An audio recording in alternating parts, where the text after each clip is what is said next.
Welcome to this podcast from Stratfor, leader in global intelligence. It was visible and highly publicized diplomacy. President Barack Obama and Secretary of State Hillary Clinton Tuesday met with Israel's Prime Minister Benjamin Netanyahu, Foreign Minister Avigdor Lieberman, Defense Minister Ehud Barak, and National Security Council head Uzi Arad on the sidelines of the UN General Assembly in New York. Then Obama met with Palestinian National Authority President Mahmoud Abbas, bringing Palestinian and Israeli leaders together for a heavily publicized tripartite meeting. But Stratfor believes the Israelis' minds were on something else. Welcome to Stratfor, I'm Colin Chapman. It was with this exhortation that President Obama kicked off the talks. And we have made progress since I took office in January, but we still have much further to go.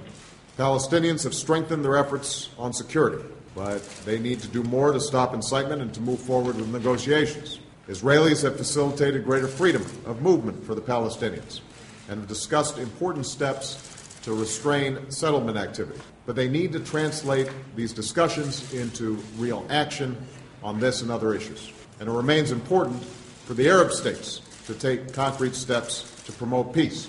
It wasn't long before Israeli officials were briefing that the meeting had only symbolic importance and didn't expect much progress. The Palestinians are still divided, geographically, economically and politically, between those in the Fatah-controlled West Bank and the Hamas-run Gaza Strip.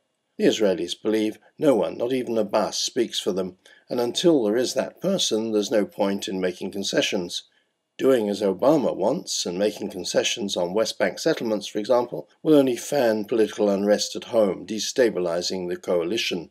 Israel is much more interested in Iran and is watching carefully Iran's tactics this week.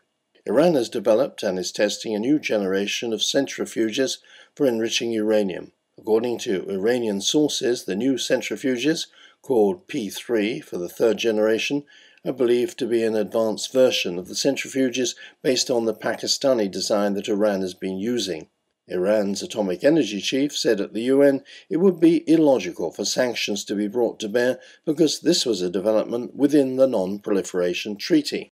This is read by many as indicating that Iran doesn't intend to take the looming October the 2nd talks seriously, and certainly rings alarm bells in Jerusalem. Optimists see it as an Iran negotiating ploy.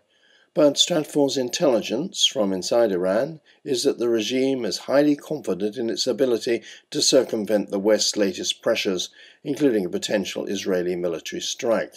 Put simply, the Iranians don't see Obama as a strong president and believe that the present push for more sanctions will end at best in stalemate and at worst in a sanctions regime they can withstand, possibly with Russian help.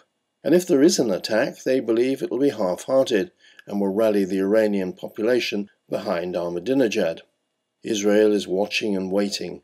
It's using and will use every act of procrastination by Tehran to remind Washington that diplomacy is unlikely to work and that military action is still an option that should be on the table.